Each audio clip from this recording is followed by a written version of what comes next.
Welcome and welcome back, everybody, to the OK Grognard Show. Today is Monday, October 2nd, 2023.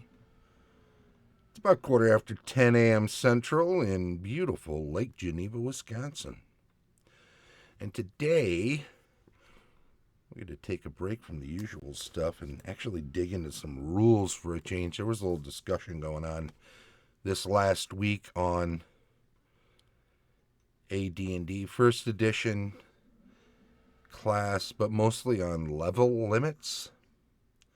And I thought I'd look at both things. I took some images from the Player's Handbook, First Edition. Player's Handbook, pages 14 and 15, I think. And had a look at those so that I could project them here as we discuss them. But, if you're listening to the audio version of this, just pull out your Player's Handbook. I'm sure you have one because you're cool. And all the cool kids have one. So that's a thing. But, if you don't have one, then follow along as best you can. And we'll see where we all wind up at the end of this. If you pop into the chat, thank you very much. If you have any questions, feel free to answer them. I'll try to get to them. We're not going to be on for long. It's not a big section. I love Australia.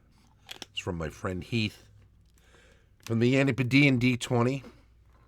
He's down under. He's a wonderful person. He recently went to a toy show down there. He likes to get around to gaming conventions and toy shows and that sort of thing. And his wife is very understanding. So she allows it to happen. And he's a wonderful guy. So who wouldn't? That's all. That's what it is. Anywho, what's the thing we're talking about here? Oh, well, we're talking about the class and level limits on from that first edition handbook. Oh, I know. Let's bring it up on the big old screen over here so that we can really get a good look at it if you're watching. Anyway, there are a couple of tables involved in it. Character race table 1, which has character class limitations, which takes into account the racial stock of characters, as they call it, and juxtaposes that against character class, which includes, of course, druid and the subclass fighter, or rather druid, sorry. It includes cleric and its subclass druid, fighter and its subclasses paladin and ranger, magic user and its subclass illusionist, thief, hey George, and its subclass assassin. See, George pops in right when assassin comes up. And, of course, the subclass monk. It makes a note. Character class names are shown in capital letters. If the class is major, subclasses are shown with the first letter capitalized only. The letter or letters appearing after each class indicate the alignment possibilities of each character class. A meaning any, N meaning neutral only, LG means lawful good, G means good only, N to E means any neutral to any evil alignment, E means evil only, and L means lawful only. A, with an asterisk, a cleric cannot be true neutral unless of the dual druid subclass. It also says racial stock of characters shows the 7 races of player characters. They're alphabetical from left to right, starting with dwarven, ending with human. And reading down each heading gives quick reference as to what classes each race is able to become in regard to their player character role. A quote-unquote no indicates the race cannot become the character class in question. A quote-unquote yes indicates that the race is able to become the character class in question. Now, remember, hey Henry, how you been? And Hobbsy, welcome. Thanks for dropping in. I am working from home and watching the show just like the good old days of the pandemic. Yeah, Henry, we spent a lot of time. Did a show every day, sometimes upwards of an hour. Looking at this table, a little more character class limitations. In the Dwarven column, from Druid down to Monk, we have can't be a Druid, can't be a Cleric, can be a Fighter. Let me do those parentheticals real quick. Cleric, any. Druid, neutral. Fighter, any. Paladin, lawful, good. Ranger, any kind of good. Magic user, any. Illusionist, any. Thief, neutral to evil. That means no good. And assassin, evil only. Monk, lawful only.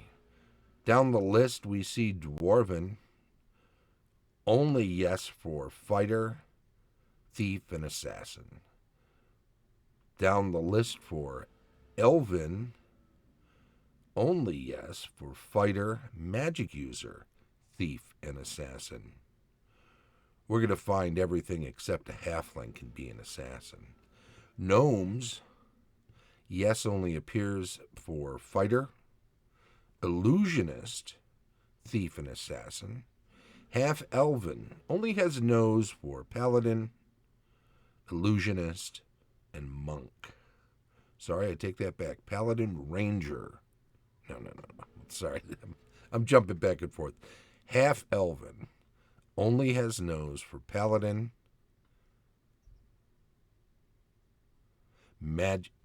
paladin, illusionist, and assassin. Paladin, illusionist, and assassin. Halflings, yeses only appear for fighter and for thief. Half-orc, no to druid. Okay, yes for cleric, yes for fighter, yes for thief, and yes for assassin.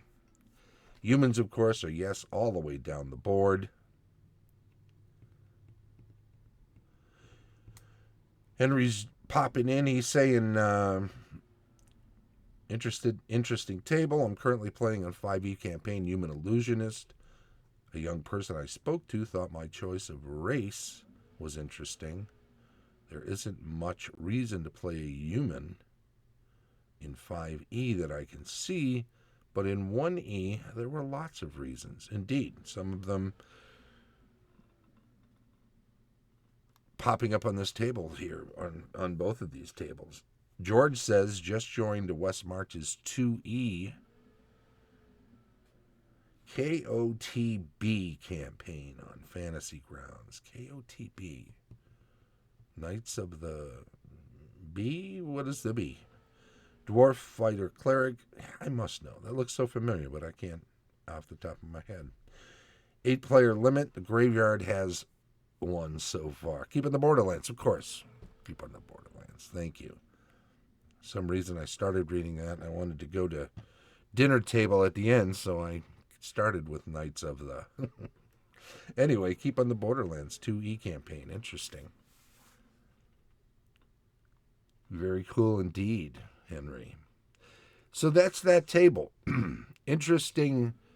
I think we have to remember the argument that I was seeing a lot of, and it was in a 1E Facebook group, was that they shouldn't have any limitations. They should be able to be anything they want. There shouldn't be any no's on this table, according to the general opinion of a handful of people. And that's right. People in a 1E group were right into nerfing the limits of character class choices for the various non-human races. And I don't think they get that the whole idea of 1E was that it's a humanocentric setting, generally speaking, because obviously there's no definite setting. Some might say Greyhawk is the default setting, but I don't necessarily adhere to that. I started my Grimwald setting in 1974 when we started playing with the 3 little booklets and continued on through first edition. But it was always, I guess, some thinking that humans were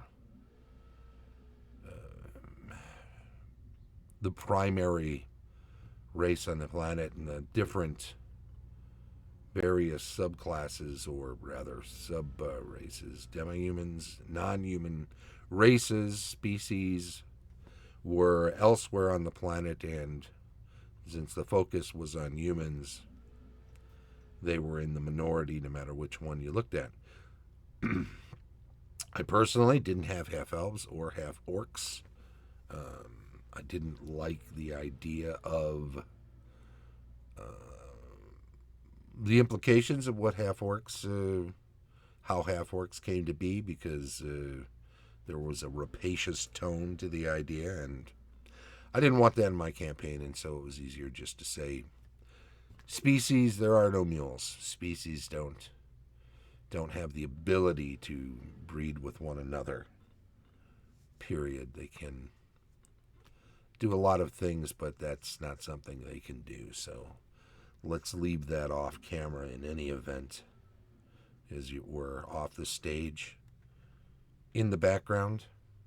I should also say, second part of this, Character Race Table 2, Class Level Limitations, is kind of interesting because it does include parentheticals for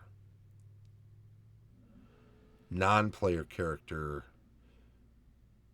examples of some of these class race combinations right out of the gate. It says, yes, you can have a Dwarven Cleric, but only as an NPC, and it can only go up to 8th level. So the no up in the first table, as far as Dwarves and Clerics are concerned, only pertains to player characters. 9th level Dwarves, and I'll reference some of the footnotes as I go here.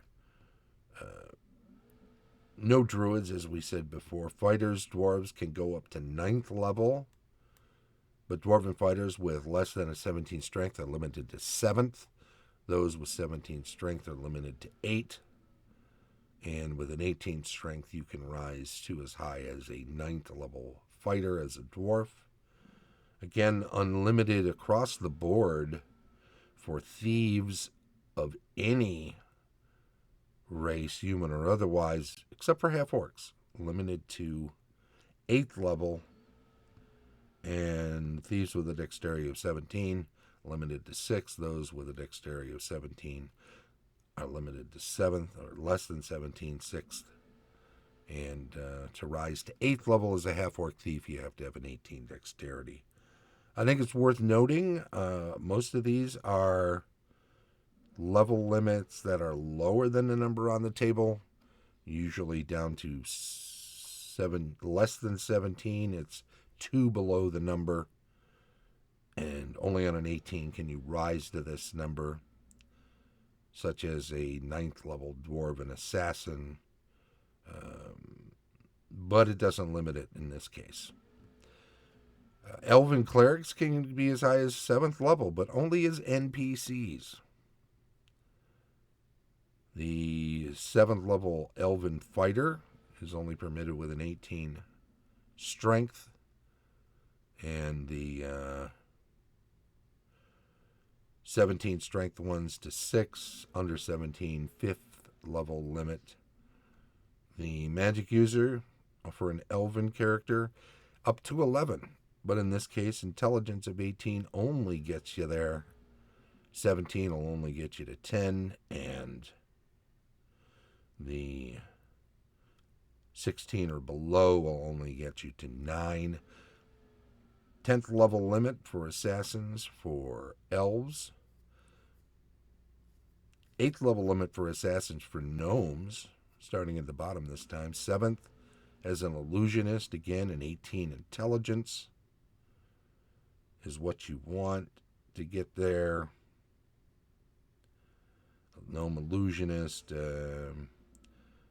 6th level if you have a 17. 16 or under, only up to 5th. Gnome Illusion or Gnome Clerics can be in a setting, but only up to 7th level and only as NPCs.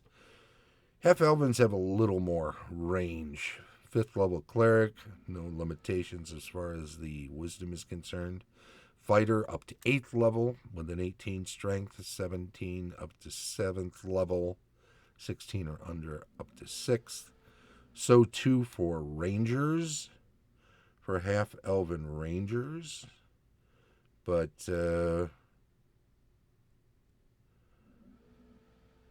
that is one of those strange things. Well, Half-Elven Fighters, blah, blah, blah. Yeah. There's a lot of strangeness to magic users as well. I see. The Rangers are limited with the strength as well. Up to 8th level with an 18-7 with a 17 strength. And 16 or below strength, only up to 6th level. Magic users of Half-Elven stock up to 8th level with an 18 intelligence, 17 intelligence, limited to 7. You'll notice a lot of these even numbers let you get a little higher, especially when it comes to spells. When they're even numbers, you're not getting that next big batch of spell levels. You're not progressing to the next spell level. It's notable that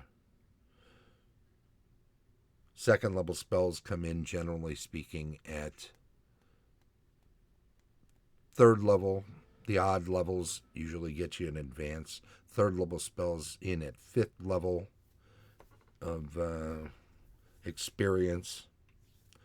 So when you see a choice for there to be an even level limit, they're saying, well, you're not going to get additional spells as a magic user going to 8th level as a half-elf with an 18 intelligence, but you will get an extra hit die.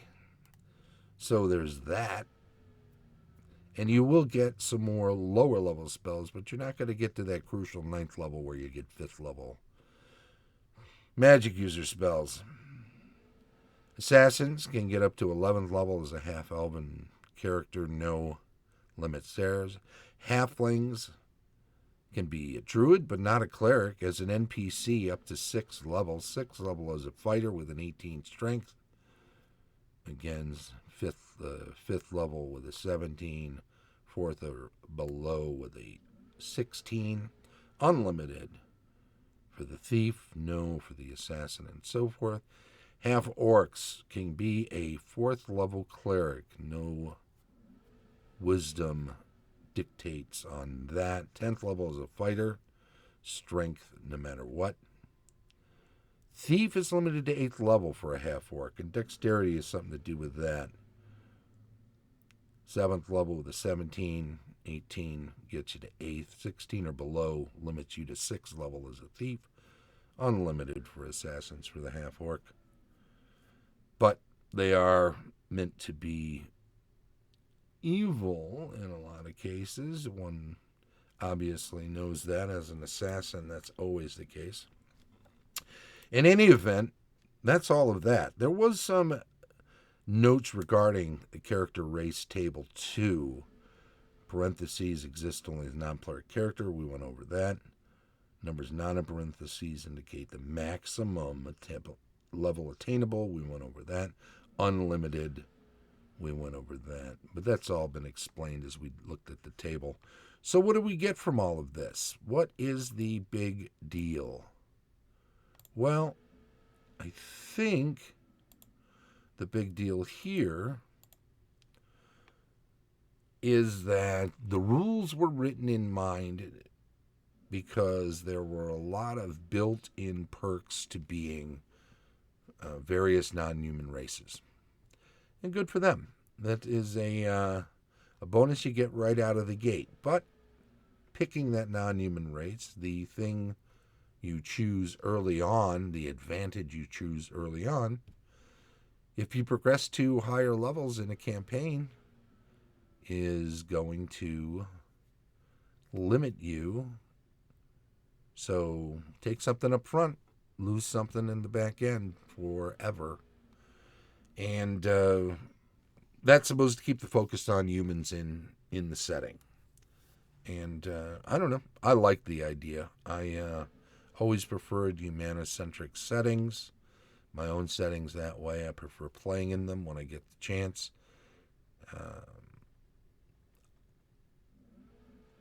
The baseline in a lot of people say first edition didn't have any rules balance. Well, here it is right here, right? There is a balancing of the classes and the races in these two tables that early on might make humans a little weaker than non-human races, but in the long run, humans are more flexible and can last longer, and that is their bonus. So it's a trade-off, is what I'm saying, and I think it's a fair trade-off. I like the trade-off. I like how it works out. I also like to say, too, that people will say that there's no balance in the classes. Magic users are really weak early on. Fighters are always strong, although compared to magic users later on, they seem weaker. And, that's true. It's very true.